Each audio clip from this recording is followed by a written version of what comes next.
So you've got a pipe because it's a super old school classic hobby, and it kind of gives you that charm and character, which I'm a fan of. But you're running into obstacles. Every time you pack it and try to smoke it, it's either too loose or it's too tight. It won't stay lit, or you burn your tongue.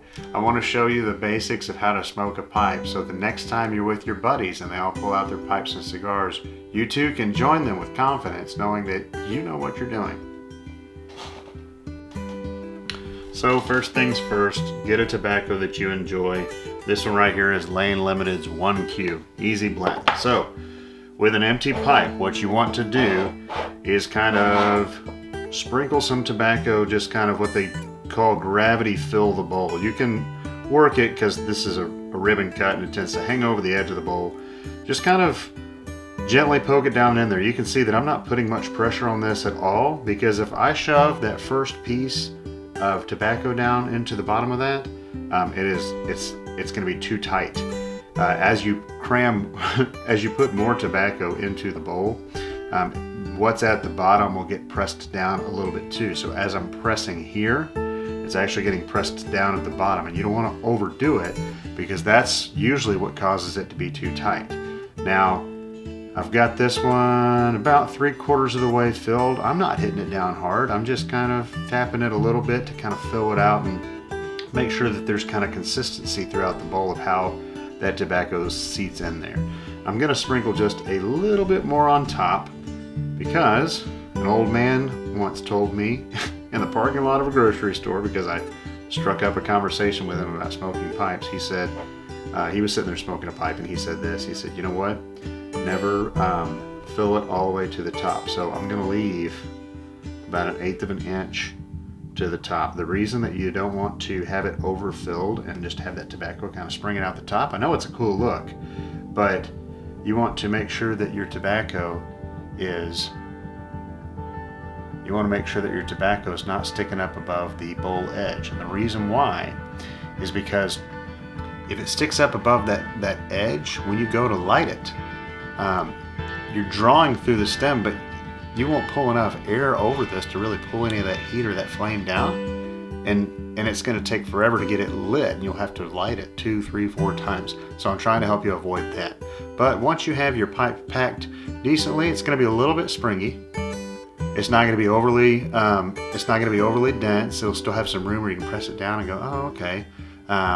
But you'll get the feel for it as time goes by. You may pack dozen bowls before you really figure it out. But now that I've got my pipe packed, we're ready to start smoking. Now, one of the things that you want to make sure that you have on hand is some sort of tamping tool. Now, I usually carry one of 2 of these different types. You've got this little aluminum, just cast little pipe tool that has a tamping end on it. You're going to use that to tamp the tobacco evenly as it goes through the bowl. And this has a scooping end too. Your local vendor is probably going to have what they call a check pipe tool, which has this little sticky pokey. I don't make the rules, that's what it's called. And it's got this little scooper duper. Also, don't make the rules, I'm sorry.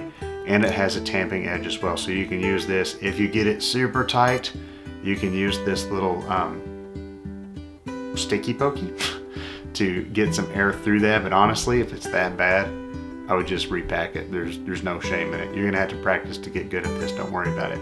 And then the scoop is to help you get the tobacco out of that bowl when you're done smoking it, because you don't want to just be beating your pipe around, because you can tear up that briar or cob or whatever wood it's made out of. But either way, you want a tamping tool. This is important. So you also want a flame. Now, some people will argue with me and say that the Zippo is not ideal for pipes.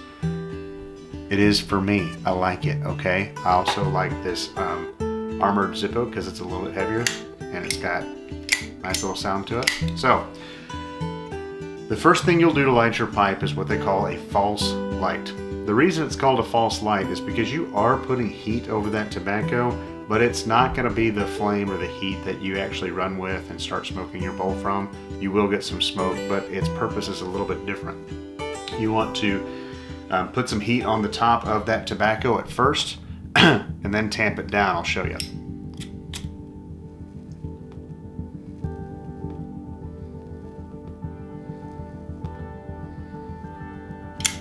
Alright, this is just a false light. You can see that a lot of it has lit up, but that's not, we're not quite ready to go, because you want to take your tamping tool. I'm going to take this little cheap aluminum one that, like, these are a dime a dozen, and I'm going to gently tamp that down evenly. When you pack your pipe, that tobacco is not incredibly even.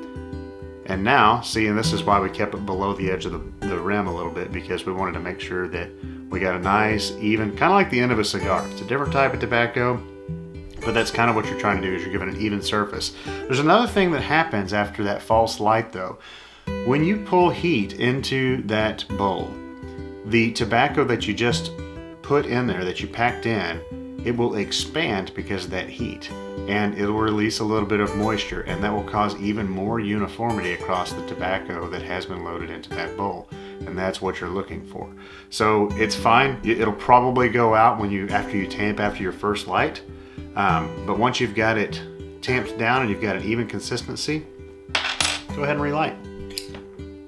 And be careful. The reason I like this Zippo is because it's got this little hole that will allow it to draw in to the through the bottom. I can pull that flame down, and I don't have to worry about burning the edges of my bowl, although this pipe's seen better days. Don't judge me. Get a few draws. Make sure you get the edges of it all the way through the bowl lit.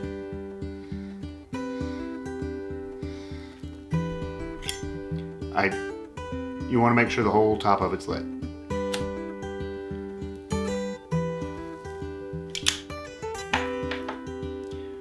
A lot of the time you can look down and see that a lot of that tobacco is lit. Now, occasionally, and this is one of those times, even on my second light, I didn't get the uniformity I want. You could see that the shape of that ember was well lit in the center, but I want to tamp it down just a little bit more, because it's not that it's loose, it's that I want that consistency so that burn burns evenly.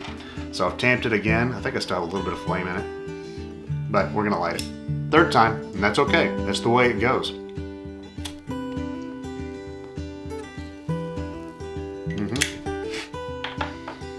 You can probably tell from that big plume of smoke that it is ready to rock. Also, you could see that cherry or ember is much more uniform and consistent now. So if it's not where you want it and you're not getting the draw that you want, dump it out and start over. There is no shame in that, because the point of smoking a pipe is because you enjoy it. And if it's too tight and it's a booger to smoke, dump it out and restart it. You're doing this for you anyway, not to impress anyone else. But there you go. Sometimes, as you're talking, you might notice that you go to draw again, and it goes out. Don't be embarrassed. It's a pipe. They can go out. Now, some people take pride in keeping their pipe lit, and that's fine. If it does, give it an extra tamp and give it another light. And smoke that until it stops smoking. And if it stopped smoking and you went out, and you tried to light it again, and it's out, it's over. Understand that it can take practice, and that's up to you. Just practice it as many times as you want. Get a feel for it, because there's really something about the ritual of smoking a pipe, of sitting down and maybe taking the lid off your little mason jar that I like to keep tobacco in, or maybe it's pulling it out of a little pouch. But the whole process is really what some consider kind of sacred in its own right? But it's about slowing down. It's about taking the time to do what you know how to do and really enjoying yourself. But maybe you bought your pipe and you're not really sure which tobacco to use. I mean, I used one today that I could recommend to you, but maybe you've got a profile that you're looking for. In this video right here, I actually tell you 5 different pipe tobaccos that are budget friendly and really respected by many, and one of them was probably right for you. Check it out.